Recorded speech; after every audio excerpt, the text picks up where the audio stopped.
The master Prakash classes YouTube channel आप सभी लोगों का स्वागत करता है। उत्तर प्रदेश में जूनियर शिक्षक भर्ती की परीक्षा में अब ज़्यादा समय नहीं बचा हुआ है। जितना भी समय हमारा है उसमें आपको अधिक से अधिक प्रैक्टिस सेट लगाना चाहिए। इसीलिए यहाँ पर ऐसे अभ्यर्थी जिन्होंने अपने सेकंड पेपर के लिए विज्ञान और गणित विषय का चुनाव किया है, तो ऐसे सभी अभ्यर्थियों के लिए हम लोग यहाँ पर 50 नंबरों का आपका विज्ञान का प्रैक्टिस सेट लेकर आए हैं। और ये जो प्रैक्टिस सेट है ये आपके एक्सीड पब्लिकेशन की बुक से लिया गया है। इससे पहले हम लोग घटना चक्र की बुक से सारे प्रैक्टिस सेट विज्ञान के ख़त्म कर चुके हैं। और ये जो प्रैक्टिस सेट है ये थोड़ा सा घटना चक्र की बुक से हाई लेवल का है। तो किसी भी प्रकार के प्रश्न आए, चाहे नॉर्मल हो चाहे हाई लेवल को हो, हमें तो अपना प्रैक्टिस करना है, क्योंकि हमें अपनी परीक्षा में हर तरीके से तैयार रहना है। कि हमारा जो लेवल है वो किस प्रकार का होगा ये हम अभी नहीं बता सकते हैं। प्रत्येक प्रश्नों के लिए हमें तैयार रहना है।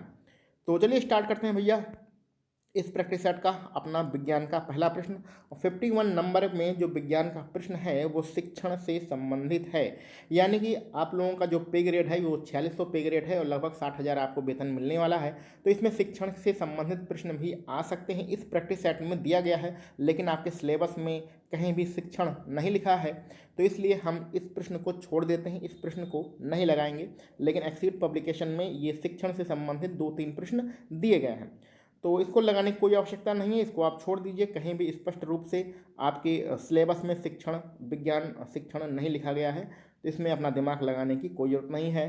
तो 5 प्रश्न शिक्षण के से उसे हमने छोड़ने के बाद अपना 56 नंबर से हम लोग आगे बढ़ते हैं। तो यानी कहने का मतलब ये हमारा विज्ञान का विषय का पहला प्रश्न है।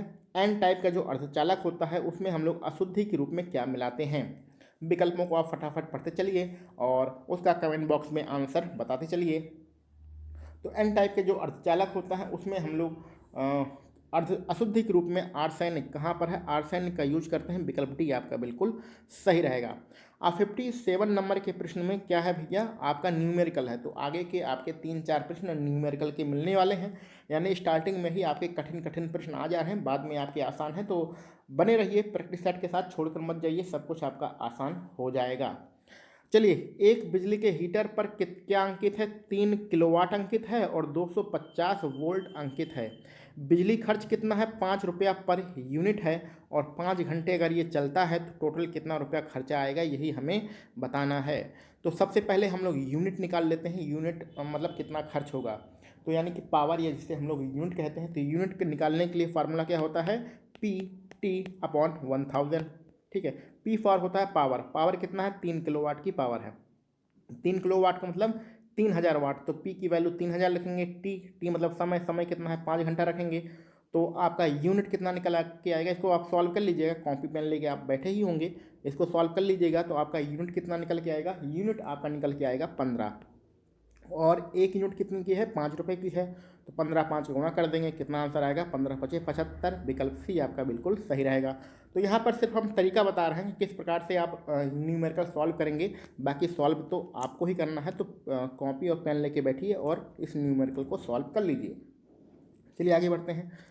20 किलोग्राम द्रव्यमान के पिंड का पृथ्वी तथा चंद्रमा पर भारों का अनुपात क्या होगा। ठीक है, तो चलिए पृथ्वी पर पहले लिखते हैं, चंद्रमा पर बाद में लिखेंगे। और ये जी का मान दिया गया है पृथ्वी पर, और ये जी का मान दिया गया है चंद्रमा पर। ठीक है, तो भार क्या होता है, W1 ये पृथ्वी वाला पहले लिख रहे हैं।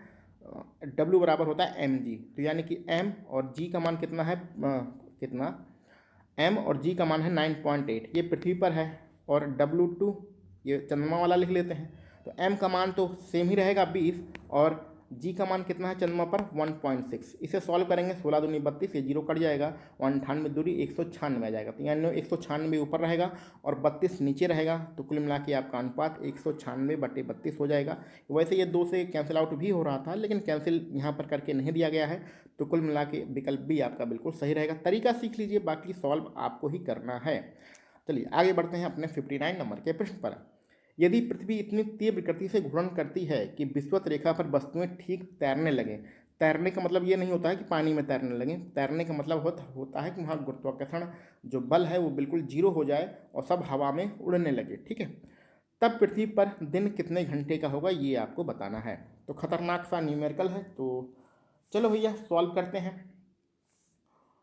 तो चलिए, माना कि पृथ्वी के स्थिर रहने की स्थिति में जो गुरुत्वाकर्षण त्वरण होता है जी होता है, तब पृथ्वी के घूर्णन के कारण जो विषुवत रेखा पर त्वरण होगा वो कितना होता है, उसकी वैल्यू आप लोगों ने पढ़ी होगी। जी डैश बराबर हमारा फार्मूला होता है जी माइनस आर ओमेगा। ये वैल्यू होता है आर जहाँ पर पृथ्वी की त्रिज्या है, ओमेगा कोणीय वेग है, जी त्वरण 9.8 मान पता है, और ये जी हमें विषुवत रेखा पर त्वरण है। तो पृथ्वी वस्तुएं तैरने लगेंगी विषुवत रेखा पर, यानी इस जी का मान कितना हो जाएगा 0।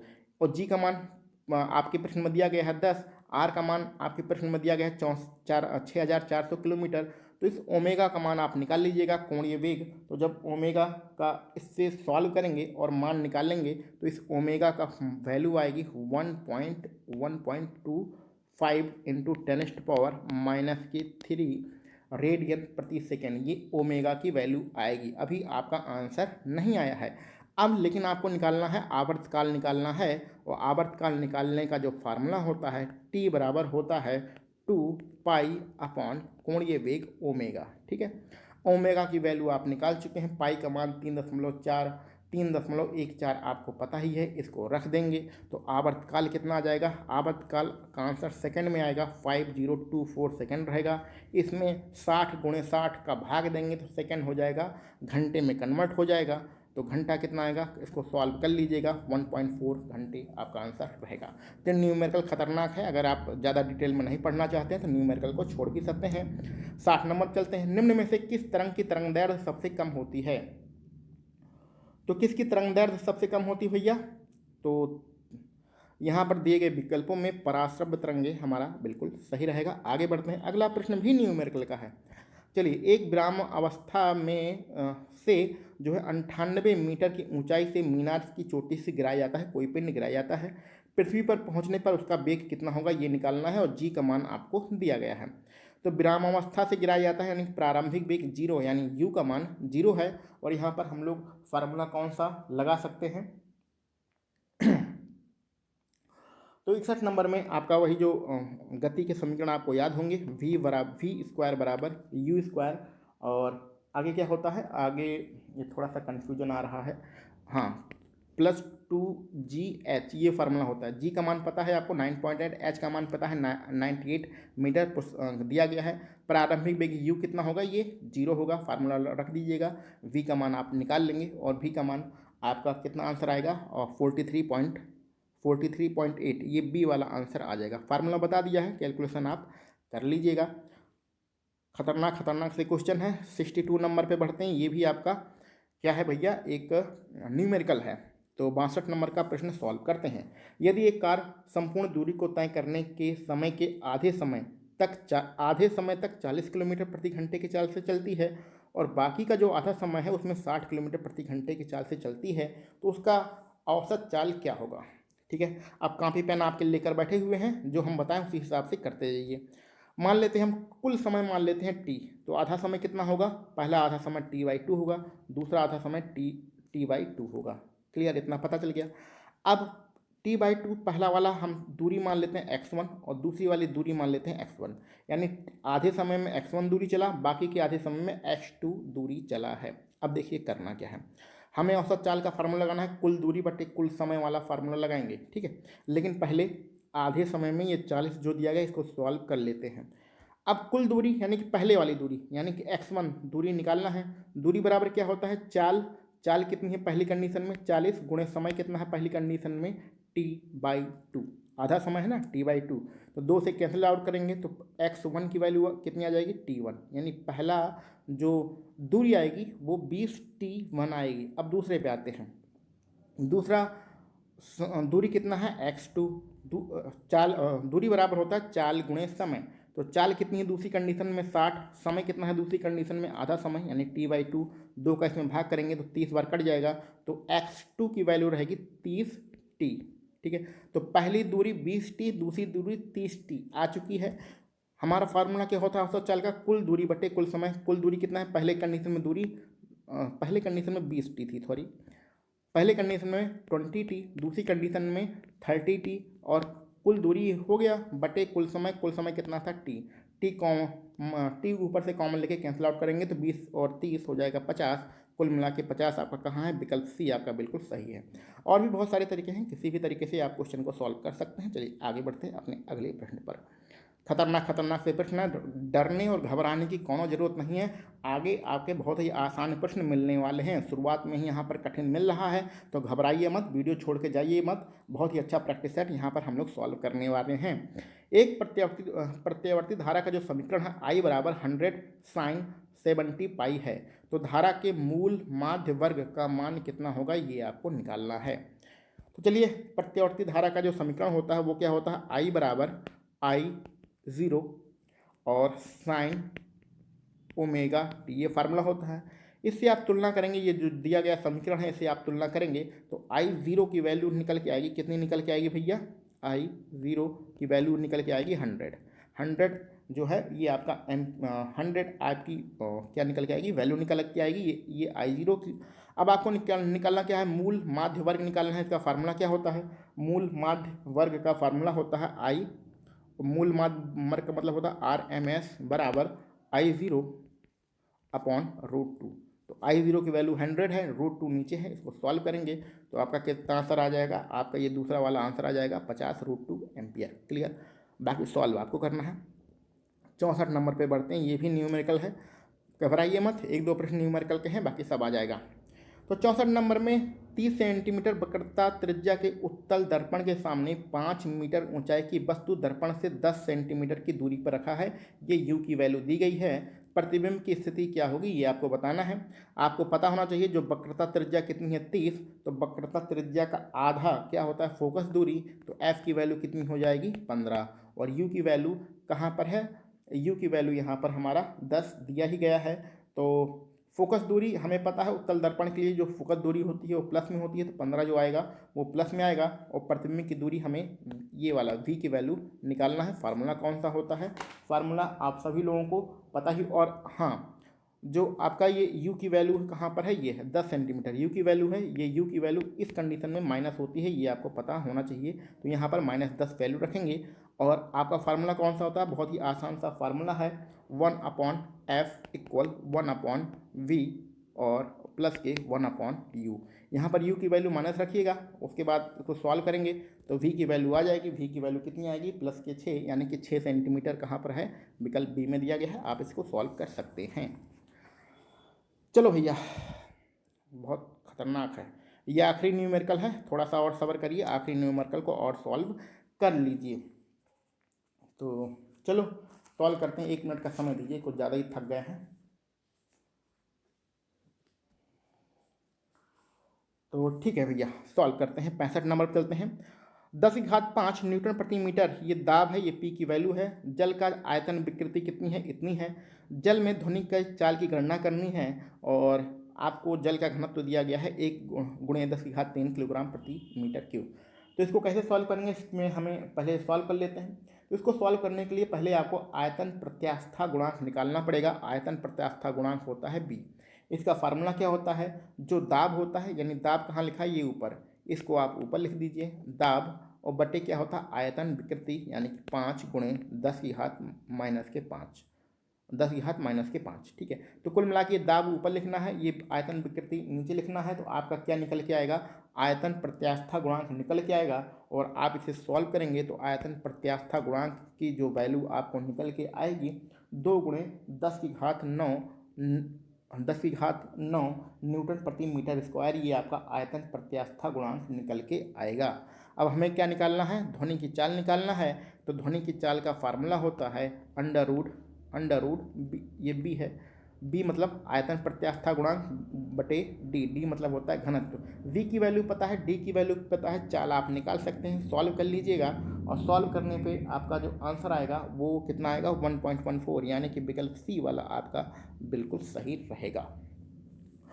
तो 4, 5, 6 न्यूमेरिकल हम लोगों ने सॉल्व किए हैं, बहुत खतरनाक सॉल्व किए हैं। अगर आप लोगों ने साइंस को डिटेल में पढ़ा होगा तो ये सारे न्यूमेरिकल कर लीजिएगा, कम से कम 2, 4, 5 तो न्यूमेरिकल आपकी परीक्षा में मिलने ही वाले हैं। आगे अब हमारे पास आसान से प्रश्न स्टार्ट होते हैं, तो चलिए फटाफट इसको हम लोग देखते जाते हैं। अगले प्रश्न में है पार्सेक जो मात्रक होता है वो किसका मात्रक होता है। तो सबको पता है पारसेक दूरी का मात्रक होता है। आगे बढ़ते हैं, इलेक्ट्रॉन वोल्ट किसकी इकाई होती है? तो जो इलेक्ट्रॉन वोल्ट होती है वो ऊर्जा की इकाई होती है। ठीक है, आगे बढ़ते हैं। एक ट्रेन जैसे ही चलना प्रारंभ करती है उसमें बैठे हुए यात्री का सिर पीछे की ओर झुक जाता है, इसका क्या कारण होता है? तो इसका जड़त्व कारण होता है, स्थिरता का जड़त्व। पहला वाला विकल्प यहाँ पर बिल्कुल सही रहेगा। निम्नलिखित में से किसे 1500 डिग्री सेंटीग्रेड से अधिक ताप मापन हेतु प्रयोग में लाया जाता है? यानी कि 1500 डिग्री सेंटीग्रेड से अधिक ताप को मापना हो तो हम लोग किसका उपयोग करेंगे? तो हम लोग करेंगे प्लेटिनियम प्रतिरोध प्लेटिनियम प्रतिरोध थर्मामीटर का। विकल्प सी वाला आपका बिल्कुल सही है, ये हाईलाइट भी किया गया है। भूमि में गुरुत्वाकर्षण जल किस तनाव पर रहता है? तो भूमि का जो गुरुत्वाकर्षण जल है वो 1/3 एटमॉस्फेयर के तनाव पर रहता है। पहला वाला विकल्प आपका यहाँ पर सही रहेगा। आगे बढ़ते हैं अगले प्रश्न पर। ये एक समीकरण दिया गया है, N/10 Na2CO3 बिलियन को 250 ml बनाने के लिए निर्जल सोडियम कार्बोनेट के कितने द्रव्यमान की आवश्यकता होगी? तो इसमें भैया ये खतरनाक वाला समीकरण है, तुलनांक की भारवार निकालना है। इसको आप सॉल्व कर लीजिएगा। सी और ओ और एन सबकी Na सबकी वैल्यू दी गई है, आप तुल्यांक की भारवार निकाल के सब सॉल्व करिएगा। तो ये आगे बढ़ते हैं। हाँ, इसमें आंसर बता देते हैं। तो 71 नंबर का जब आप सॉल्व करेंगे तो जो आपका आंसर आएगा 1.325 आना चाहिए। ठीक है, इसको हम लोग सॉल्व नहीं करते हैं, बहुत बड़ा समीकरण बनेगा। निम्न में से जो समीकरण MnO2, ये आपका समीकरण यहाँ पर खाली स्थान है, को गर्म किया जाता है K2MnO3 प्लस H2O को बनाएगा, और किसको यहाँ पर रखने से आपका समीकरण संतुलित हो जाएगा, यही आपको बताना है।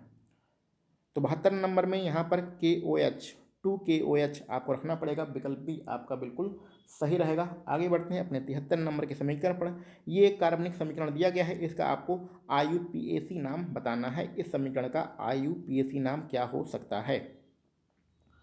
तो 73 नंबर में 2 मेथिल ब्यूटेनोइक अम्ल आपका विकल्प सी यहाँ पर बिल्कुल सही रहेगा। चलिए आगे बढ़ते हैं। 27 डिग्री सेंटीग्रेड पर एक गैस जल के ऊपर एकत्रित की गई नम गैस का कुल दाब 735 एक मिनट 735 है। यदि 25 डिग्री सेंटीग्रेड पर जलीय वाष्प दाब 23.8 mm है तो शुष्क गैस का दाब कितना होगा? देखिए, जो शुष्क गैस जो टोटल कुल गैस होता है या कुल दाब होता है, वो शुष्क गैस और उसका जलीय वाष्प दाब दोनों का टोटल होता है, यानी दोनों को मिला देंगे तो क्या आता है? टोटल आता है, कुल दाब आता है। अब यहाँ पर कुल आपको दिया गया है, टोटल आपको दिया गया है 735, और शुष्क गैस का दिया है 23.8, और जलीय शुष्क गैस का नहीं दिया है, ये जलीय वाष्प दाब दिया गया है 23.8, और शुष्क गैस का निकालना है, यानी कि इसमें से ये घटा दीजिए। तो 735 में से 23.8 घटाएंगे तो आपका आंसर कितना आना चाहिए? आपका पहला वाला विकल्प 74 नंबर का पहला वाला विकल्प 711 आना चाहिए। कुल मिला के इसमें से इसको घटा देना है। क्लियर? ज़्यादा बकवास नहीं करना है, आगे बढ़ना है। प्लांक नियतांक का आपको मान बताना है। बताइए कौन सा प्लांक नियतांक का समीकरण सही रहेगा? तो इसका पहला वाला विकल्प प्लांक नियतांक का मान बिल्कुल सही रहेगा। आगे बताना है, आगे चलते हैं। किसके अनुसार किसी परमाणु में किन्हीं दो इलेक्ट्रॉनों के लिए चारों क्वांटम संख्याओं का मान एक समान नहीं हो सकता है? ऐसा किसने कहा था? तो ये जो नियम है ये पाउली का अपवर्जन नियम है। विकल्प बी यहाँ पर बिल्कुल सही रहेगा। निम्न बंधों को सही क्रम में सही क्रम कौन सा है? तो ये जो आपके ABCD विकल्प दिए गए हैं, इसमें क्रम से लगाना है, सबसे पावरफुल बाद में रखना है, सबसे कम पावरफुल पहले लिखना है। तो कौन सा क्रम हमारा सही रहेगा यही आपको बताना है 77 नंबर पे।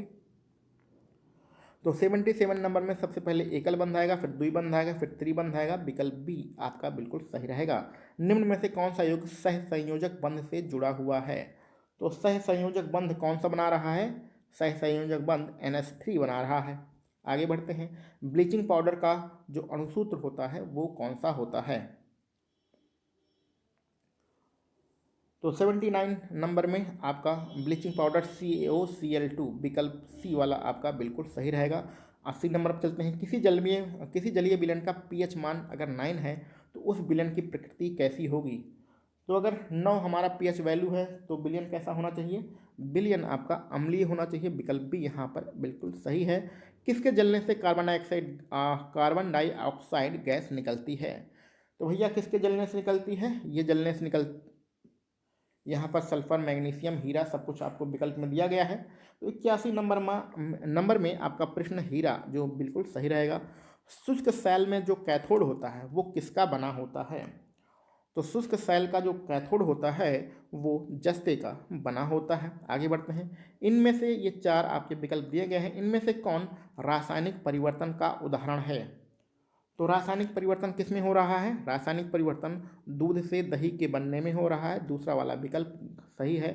गोबर गैस में कौन सी गैस पाई जाती है? कभी कभी गलत हो जाता है। तो गोबर गैस में कौन सी गैस पाई जाती है भैया? गोबर गैस बदबू करता है और ऐसी सड़ी गली चीज़ों पर मीथेन गैस पाई जाती है। आगे बढ़ते हैं। होप दुर्घटना में अंधापन का कारण अल्कोहल में मिलने से जहरीलापन है, यानी अल्कोहल में क्या मिला देते हैं जिससे वो जहरीला हो जाता है, जो अंधेपन का कारण होता है। तो क्या मिलाते हैं भैया? 85 नंबर में आपका मिथाइल अल्कोहल विकल्प बी आपका बिल्कुल सही रहेगा। 85 नंबर में आगे बढ़ते हैं। कौन सूक्ष्म तत्व नहीं है? सूक्ष्म तत्व कौन सा नहीं है? तो आपका गंधक नहीं है, विकल्प सी यहाँ पर बिल्कुल सही रहेगा। आगे बढ़ते हैं। निम्न में से कौन सही रूप में सुमेलित नहीं है? किसका जोड़ा गलत है ये आपको बताना है। कौन किससे संबंधित है ये आपको यहाँ पर दिया गया है जोड़े के रूप में, और इसमें से कौन सा गलत है ये आपको बताना है।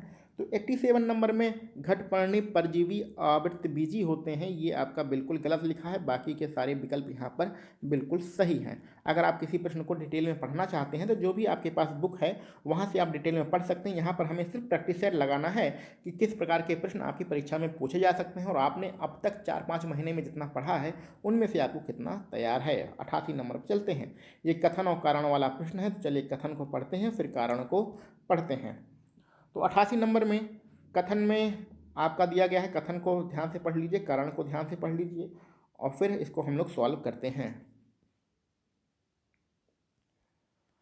तो 88 नंबर में देखिए जो आपका कथन है ये तो आपका बिल्कुल सही है, लेकिन जो कारण है ये आपका बिल्कुल सही गलत है। तो कारण गलत है, कथन सही है। ऐसी कंडीशन में कौन सा विकल्प मिलेगा? ऐसी कंडीशन में विकल्प डी आपका मिल रहा है। ए सही है परंतु आर आपका गलत है। क्लियर? आगे बढ़ते हैं। निम्न में से कौन सा युग्म सुमेलित नहीं है, यानी कौन सा जोड़ा गलत है ये आपको बताना है। किसने किसकी खोज किया था और इसमें से एक जोड़ा गलत है। तो 89 नंबर में परा यूरेनियम की खोज एनरिको फर्मी संश्लेषण तत्वों के द्वारा की गई थी, ये वाला विकल्प डी यहाँ पर आपका बिल्कुल गलत है। बाकी के सारे ए बी सी वाले यहाँ पर बिल्कुल सही हैं। तो थोड़ा सा अच्छा खासा लेवल है इस प्रैक्टिस सेट का, कोई बात नहीं, घबराने की जरूरत नहीं है, लगाते चलिए। प्याज किसका रूपांतरित रूप होता है? तो प्याज तने का रूपांतरित रूप होता है। आगे बढ़ते हैं। निम्न में से कौन सी जो ग्रंथि है वो अश्रु स्राव करती है, यानी आंसू कहाँ से निकलते हैं, किसके कारण से निकलते हैं? तो आंसी लैक्रीमल जो ग्रंथि है उसके कारण आंसू निकलते हैं। मक्का में एक रोग होता है जिसको हम लोग सफ़ेद कली होता है रोग कहते हैं, ये किस तत्व की कमी के कारण होता है? तो सफ़ेद कली जो रोग है वो जिंक की कमी के कारण होता है। श्यामी जुड़वा इस शब्द का प्रयोग किस समय किया जाता है? तो जरा बताइए विकल्पों को ध्यान से पढ़कर। तो 83 नंबर में ऐसे जुड़वा के लिए जो एक दूसरे से जुड़े होते हैं, यानी कि विकल्प डी वाला हमारा बिल्कुल सही रहेगा। आगे बढ़ते हैं। वनस्पतियों में जीवन होता है, इसका शोध किसने किया था? तो बहुत ही आसान प्रश्न है। इसका शोध जगदीश चंद्र बसु जी ने किया था, विकल्प डी वाला बिल्कुल सही है। आनुवांशिकता के अध्ययन को हम लोग क्या कहते हैं? तो जो आनुवांशिकता का अध्ययन होता है उसको जेनेटिक्स कहा जाता है, विकल्प डी यहाँ पर आपका सही रहेगा। एड्स बीमारी किस प्रकार से फैलती है? तो एड्स बीमारी वायरस के द्वारा फैलती है, विकल्प 96 में सी वाला आपका सही रहेगा। अब जो मधुमेह रोग है, डायबिटीज जिसे कहते हैं, उसका संबंध किससे है? तो उसका संबंध इंसुलिन से है। ठीक है, आगे बढ़ते हैं। बीज के अंकुरण के लिए क्या आवश्यक नहीं है? तो बीजों के अंकुरण के लिए क्या आवश्यक नहीं है? बहुत ही आसान प्रश्न होने वाला है। तो बीजों के अंकुरण के लिए प्रकाश आवश्यक नहीं है। ठीक है, क्योंकि बीज जो होते हैं जमीन के नीचे होते हैं, तो जब वो अंकुरित करते हैं जमीन के नीचे से, तो जमीन के नीचे तो प्रकाश पहुंचता नहीं है, इसलिए पहला वाला विकल्प हमारा बिल्कुल सही रहेगा। आगे बढ़ते हैं। साल्क वैक्सीन का इस्तेमाल किससे सुरक्षा पाने के लिए किया जाता है? तो यहाँ पर पोलियो से सुरक्षा पाने के लिए साल्क वैक्सीन का प्रयोग किया जाता है। और आज के अपने आखिरी प्रश्न पर चलते हैं। शरीर का कौन सा अवयव रक्त को शुद्ध करता है? तो रक्त को शुद्ध करने का काम किसका होता है? तो रक्त को शुद्ध करने का काम ये गुर्दा करता है, जिसको हम लोग, अब देखिए यहाँ पर ये छिप जा रहा है, यहाँ पर विकल्प डी वाला आपका बिल्कुल सही रहेगा। किडनी भी रक्त को शुद्ध करती है, उसी को हम लोग गुर्दा भी कहते हैं। तो गुर्दे, विकल्प डी यहाँ पर बिल्कुल आपका सही रहेगा। तो यहाँ पर हम लोगों ने जो आपके विज्ञान के टोटल 50 प्रश्नों को सॉल्व किया है, इसमें न्यूमेरिकल कुछ ज़्यादा ही खतरनाक थे। आपने टोटल कितने प्रश्नों को सॉल्व किया है, उसमें से कितने प्रश्न आपके सही हो रहे हैं, इसको कमेंट बॉक्स में ज़रूर बताइएगा। इसके अलावा यदि आपके कोई मित्र जूनियर शिक्षक भर्ती की तैयारी कर रहे हैं, सुपर टेट की तैयारी कर रहे हैं अथवा यूपी टेट की तैयारी कर रहे हैं, तो उन्हें भी इस चैनल के बारे में बता दीजिएगा।